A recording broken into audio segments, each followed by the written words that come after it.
குறை ஒன்றும் இல்லை மறைமூர்த்தி கண்ணா குறை ஒன்றும் இல்லை கண்ணா குறை ஒன்றும் இல்லை Govinda.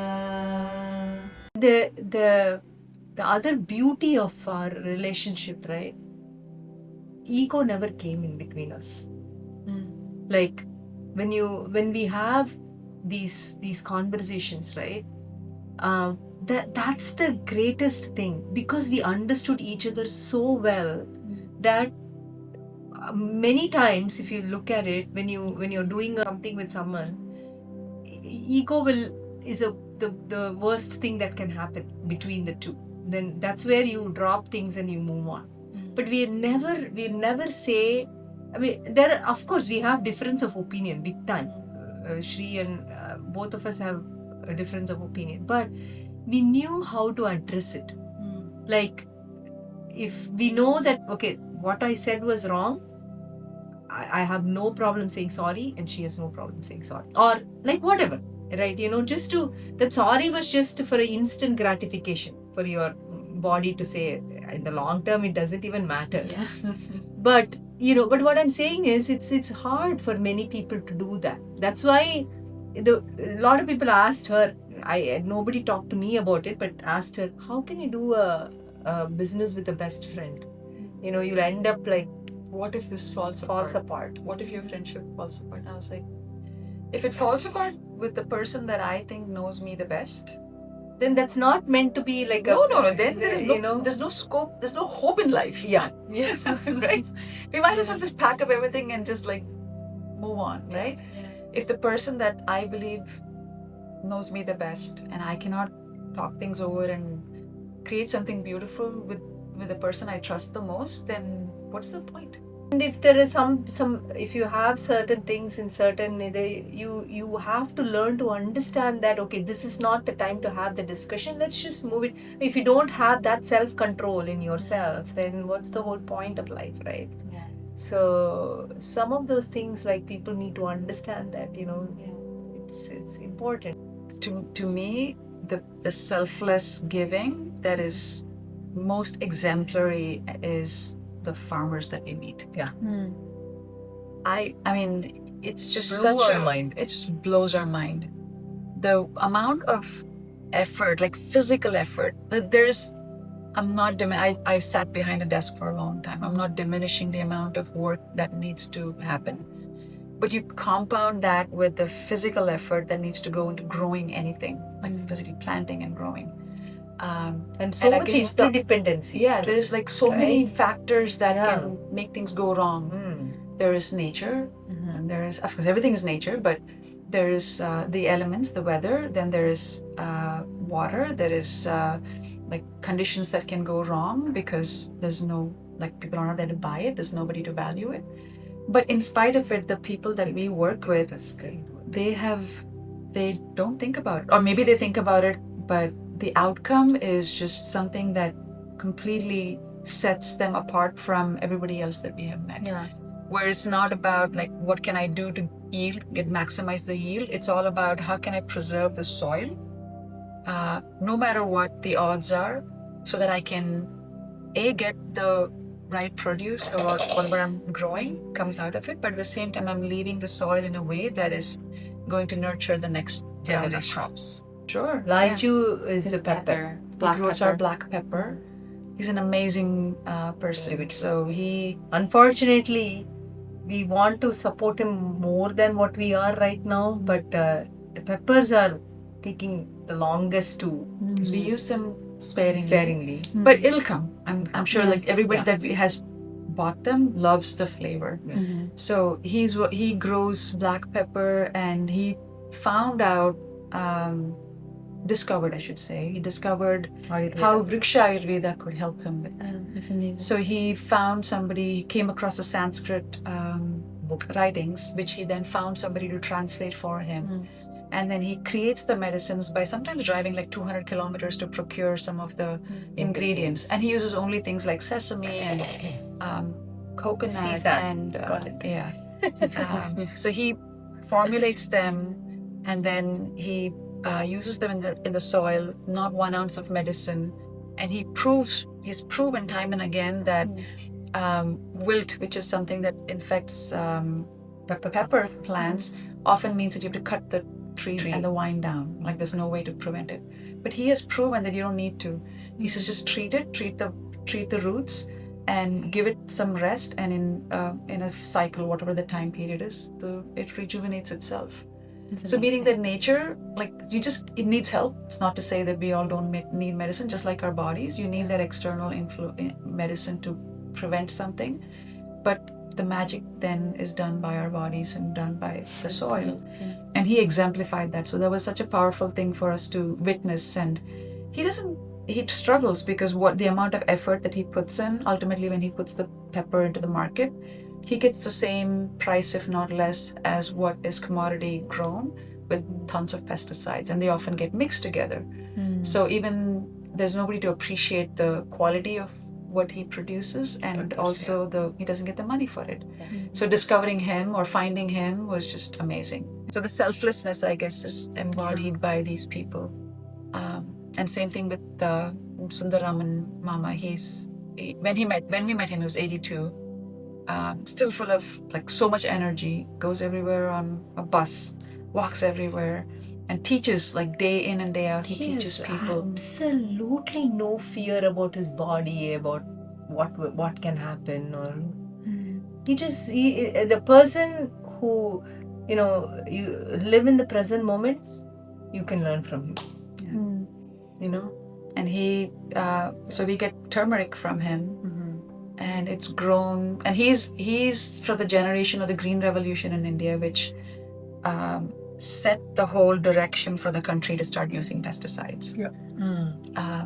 So we didn't live in that time frame, so we couldn't speak to the judgment of whether it was the right thing or not. But the end result has just been that we have changed our soil, and damaged it in so many ways.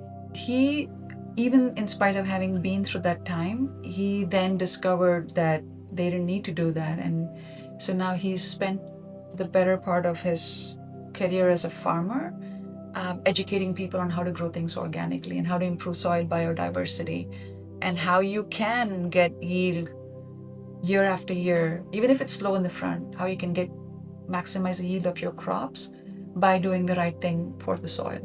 Nature does her magic, but we do our part. We have to do our part.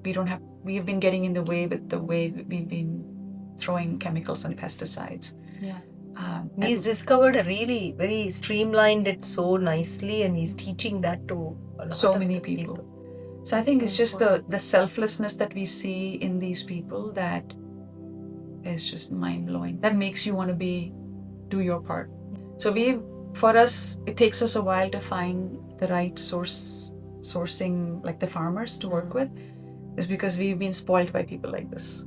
Against all odds, we see these people that just day after, like their day begins at 5 and it's 100 degrees outside. They still go Crop outside doesn't and care. do that. You have to go out, you have to water it, you have to seed it, you have to plant it. It's hard physical labor.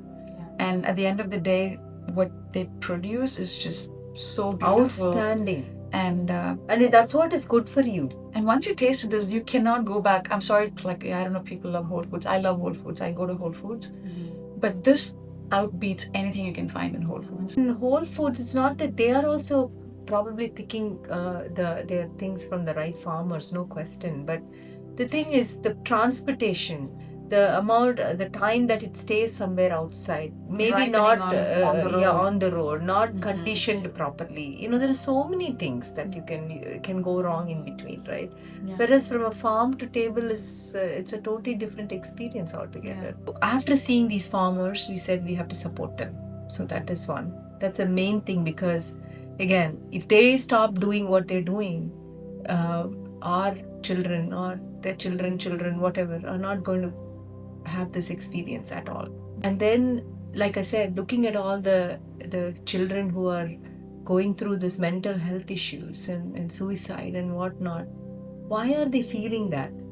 And it comes down to food, what you eat, the sleep, the exercise, And then and of course, the peer pressure, parents' pressure. What Our is definition of success in success. life, right? Yeah. Our definition of success is in wrong. life. It's completely wrong. Because then, if you don't look at these farming communities and you don't look at people who are so giving, how do you?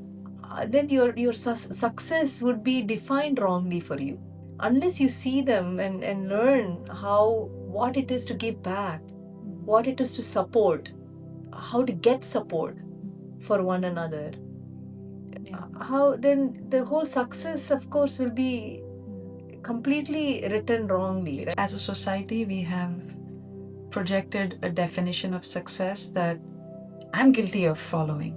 Same here. First All one. of I think us all of us have. are But guilty. Yeah. but it then takes a while. Once you step back from it and saying, what have I gotten out of it? And then you realize that your very definition of success is mistaken. Yeah. So giving back to the community. And then what are we doing to the Mother Earth? Right? We think keeping our home inside clean is good enough. But what about what is outside? Who's going to take care of that if we don't put that responsibility on ourselves? So like how we clean our home inside, we have to do the same thing outside. So that giving back to Mother Earth, and then encouraging all these farmers to do the right thing for the soil.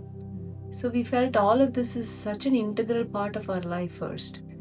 Then comes everything else. If you start doing some of those things, education will automatically come to you, is what I believe in.